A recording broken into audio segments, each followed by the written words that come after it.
On pole position, representing the Netherlands, will be Max Swiderski in the number 19.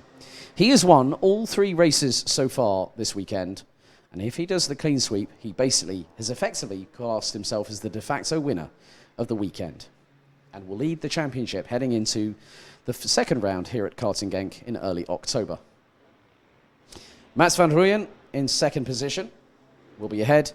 A pole sitter for day 1, Mies Huben, and then also from the Czech Republic, Zdeněk Babíšek. Jake Menton will be on the inside of row number 5, ahead of the number 30 of Boris Maximov. This time around, they will go onto their formation lap.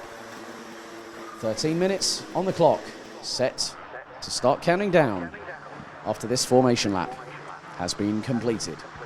And then, just for a little bit more fun, we'll stick on an extra lap at the end of it, as we always do.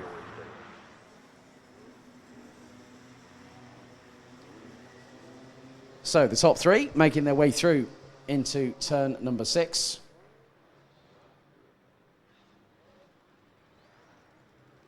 And now they are starting to control the pace. Swiderski will be on pole position. Mats van Rooyen will be alongside, so it is an all-Dutch front row with a top 3 comprising of Mies Huben in the number 8. Zdeněk Babíšek from the Czech Republic will be alongside the Dutch driver in the number 80 on the outside of row number 2.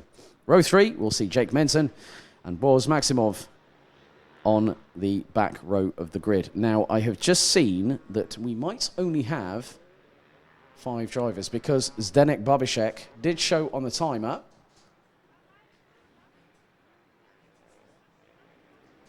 So it looks like the number 8... Oh, no, Babíšek has not even gotten going and has suffered technical dramas on the sighting or formation lap. So we are down to the last 5. So this time it will be Swiderski on pole. Van Rooyen, Huben, should be Menton, and Maximov. That is your 5-strong grid for Micromax. We've seen some great racing from these youngsters all the way through the weekend. And hopefully we get to see that again for just one last time here at the home of champions, Karting Genk in Belgium. So can Max Swiderski make the clean sweep here at the home of champions, Karting Genk in Belgium, here at the opening round of the 2020 BNL Karting Series season? The lights go out and we are off and away. Let's see who heads down to turn 1 first. It is Swiderski as Van Rooyen does the switchback on Mies Huben into turn 1 and 2. Can use the runoff on the first lap. That is perfectly allowed. But if they are found to go through the runoff area an excessive amount of times, then it is 5 seconds time penalty added to their total time at the end of the race. So Swiderski gets the initial advantage. Mies Huben behind Mats van Rooyen as the sunshine starts to peer its head over the clouds across the other side of the circuit. Air temperature now, locally, 22 degrees Celsius. So unfortunately, Babíšek not having an opportunity to score a potential top 4 finish once again. But this time, the field is more compact than it has ever been this weekend, apart from time qualifying. So Jake Menton is behind Boris Maximov, who is in 4th place. Swiderski leading the way. Van Rooyen in 2nd, Huben in 3rd. Van Rooyen jinking towards the right-hand side. Look, he does a bit of a dummy there. Does Van Rooyen on Swiderski. The cat and mouse games in Micromax continue.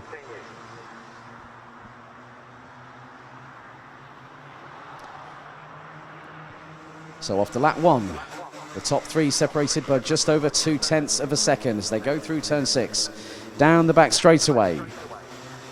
And looks like Boris Maximov is overtaking a passenger car.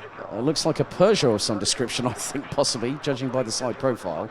Sorry, I'm a bit of a car nut as well as a motorsport fanatic, along with being a karting commentator, so a bit of car spotting for me.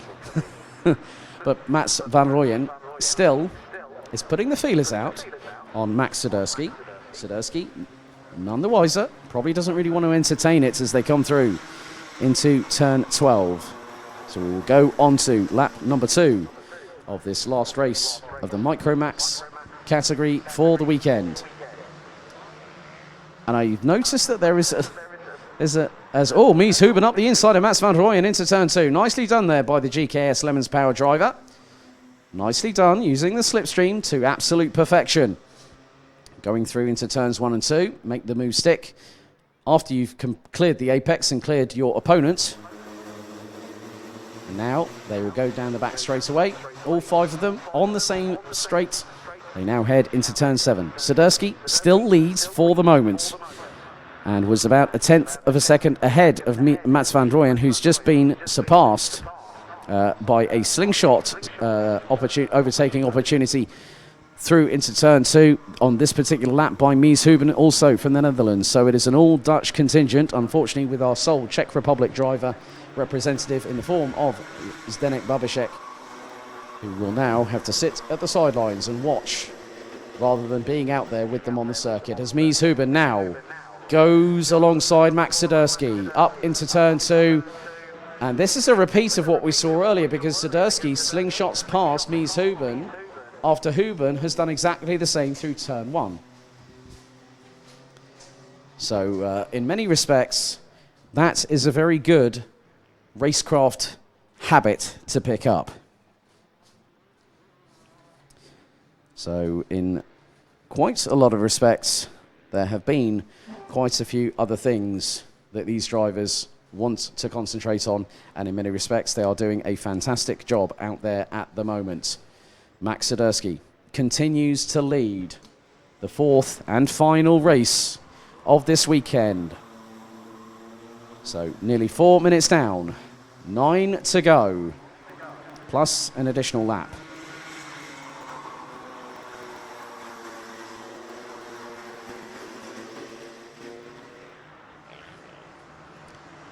As Jake Menton continues his battle with Boz Maximov and gets up through into P. Oh, a repeat of the last lap. Mies Huben, I think, gets the award for trying his hardest, and then Max Swiderski, the Mr. Counter-Attack Offensive individual, getting back up the inside through turn 2. Because the minute that you try to go for the move through turn 1 and try and get your run of momentum through into turn 2, you either do one of 2 things. You either get there quick enough so the other driver doesn't get past, or the door is left wide open. And that has happened on the last 2 laps. So Jake Menton, who was absolutely beside himself with joy with the 2nd place finish in the final yesterday, after Huben and Van Rooyen came to blows. That was in the first race, so that would have been the pre-final from yesterday early afternoon. As again, Huben trying to do the same to Swiderski. Let's see if the same thing happens for 3 times in a row. Not this time. They do sometimes say that 3rd time's a charm, but this time Swiderski waits until turn 3 to make the cut back, and this time Van Rooyen trying to go up the inside through into turn 4 on Huben, can't get through. Huben trying to go up the inside of Swiderski into turn 6. Top 3 now on the back straightaway as it's side by side between Menton and Maximov. And Maximov powers off into the distance. Gets ahead of the number 31. Mies Huben keeping in the slipstream. Keeping behind Max Swiderski through turn number 8. Maximov still fending off Menton for P4. Lead is now on the run down to turn 10 as Menton sends it up the inside of Maximov. Once more, Maximov will have the inside run going into turn 10, gets the position back, or does he? Oh, that was a definite Knight Rider leap from Jake Menton over across the outside curbing on turn 10. All 4 wheels went skyward, and he managed to catch that very, very nicely indeed, but that is not how you negotiate your way through curbs. So I think probably he might be feeling a little bit sore through his coccyx after that one.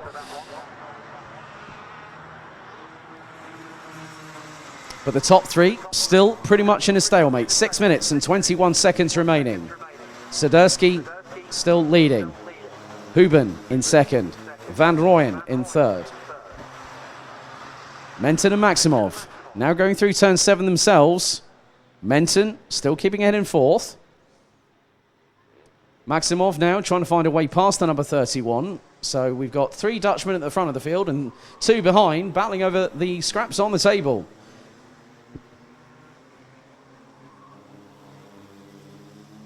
Leaders now coming through turn 12, and Max Swiderski has got a bit more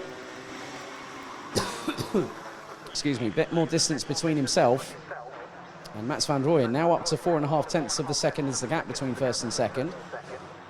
Gets a bit closer coming through into turn number 2. Turn 3, 4, 5, 6 now as Van Rooyen is back past Mies Houben. Houben now has an opportunity to try and get past. And then they close up to Max Swiderski in the braking zone into turn number 7.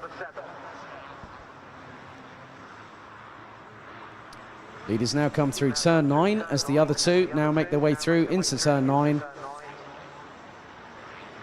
Just under 5 minutes on the clock remaining. Swiderski still keeping in front. Boris Maximov now trying to go towards the outside into turn 10. Menton a bit more reserved, not going over those curbs like he did last time. Swiderski leads. Looks to the right 3 times over his right shoulder to see where Van Rooyen and Mies Houben are situated. As Boris Maximov now retakes 4th position away from Jake Menton through turn 2 very, very cleanly there. And now we'll try and get away. The top 3 now on the back straight, heading down into turn number 7.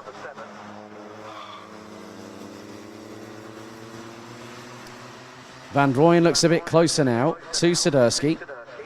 Houben still waiting in the wings, seeing if anything up front transpires. And if there is a chance, Mies Houben will capitalise and look to strike whilst the iron is hot. 3 minutes and 50 seconds plus an additional lap remaining. Mies Houben gets a little bit sluggish, I think, coming out into turn 10 and out of turn 11. As Menton trying to go up the inside of Maximov this time through turn 10. Leaders now across the line onto lap number 10 of this race. And Swiderski goes ultra defensive, going into turn 1, allowing no opportunity for either Mats van Rooyen or Mies Houben to try and get past. Boris Maximov and Jake Menton round out the top 5.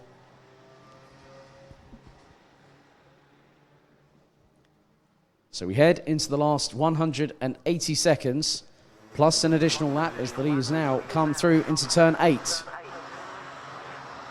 As Swiderski goes a bit wider going into the approach onto turn 9 to close the door for Mats van Rooyen and Mies Houben to try and get past.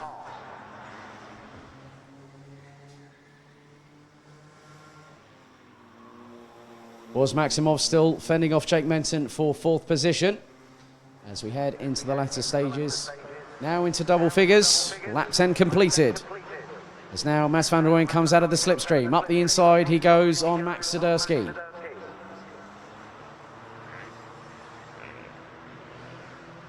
But even with the fact that if Max Swiderski does not win this, I will assumptively predict that, provisionally speaking, Max Swiderski will take the weekend win after such a steady performance, whilst the other two have been fighting amongst each other. As Max Swiderski up the inside, and there goes Mies Houben trying to go up the inside of Van Rooyen to take 2nd position. But Van Rooyen quickly comes back into the racing line and closes off the door for the number 8.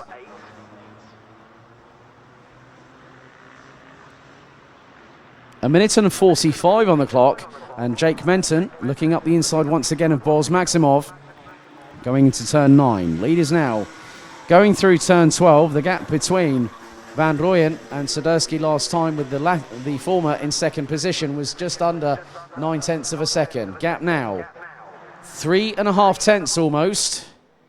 As Mies Houben up the inside of Van Rooyen retakes 2nd position. Nicely clean and done by the driver from GKS Lemons Power. As Boris Maximov fends off Jake Menton once again.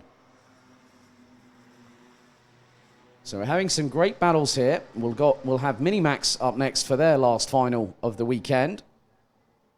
60 seconds on the clock. And Max Swiderski Mats van Rooyen and Mies Huben have been running in the 1 minute 2.4s, while Swiderski, even though he is the slowest out of the three up at the front, he's not had to worry because of the fact that he's got no assistance. He's had clear air in front of him. He's been running his own race as the leaders now come through. Lap number 12 will be in the books. So lap 12 completed. Oh, Mies Huben goes and gets the lead from Max Swiderski. Around 20 seconds on the clock. This will be the penultimate lap. And it was 0.189 between the trio.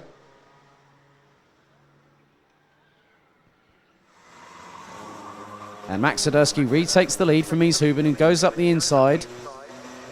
And Mats van Rooyen trying to use the slipstream of Mies Huben to get past Swiderski, and it has happened.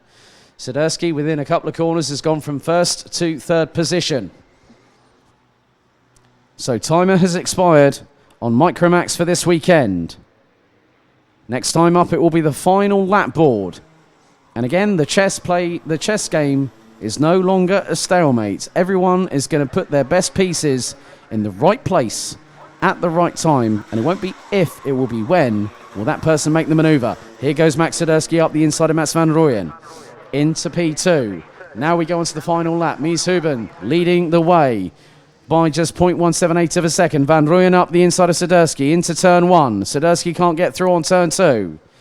Into the left at 3. Swiderski back up the inside. That's a nice move there. So Van Rooyen drops down into third place. Meanwhile, Jake Menton has got past Boris Maximov for fourth place. The top three now go into turn 7 and into the right at 8 for the final time this weekend. And again, Max Swiderski definitely thought, right, I've got a couple more corners to go. I'll take back the lead, thank you very much. And going into turn 10, he does take the lead through the left at 11. Swiderski leads. Van Rooyen looking up the inside of Mies Huben on the final corner of the race. Can't get through. Checkered flag waves. It's been a clean sweep of victories for Max Swiderski, who takes the checkered flag. What a drive by the number 19 from the Netherlands. Mies Huben takes second by just 0.082 and that was the winning margin, 0.082 of a second. Mats van Rooyen takes third. Jake Menton will take fourth place ahead of Boris Maximov. Unfortunately, with Zdeněk Babíšek not even starting the race. A real shame for the Czech Republic driver in the number 80. But, provisionally speaking, I think your winner in Micromax this weekend, all 4 victories have gone the way of number 19's Max Swiderski from the Netherlands, winning by 82 thousandths of a second as the winning margin ahead of the Netherlands' very own Mies Huben. Mats van Rooyen in the 3, Jake Menton in the 31, and Boris Maximov in the 30 make it a top 5 result for the Dutch, with Zdeněk Babíšek now having to be recovered from where the kart is currently situated. And that concludes Micromax here at round 1 of the 2020 BNL Karting Series.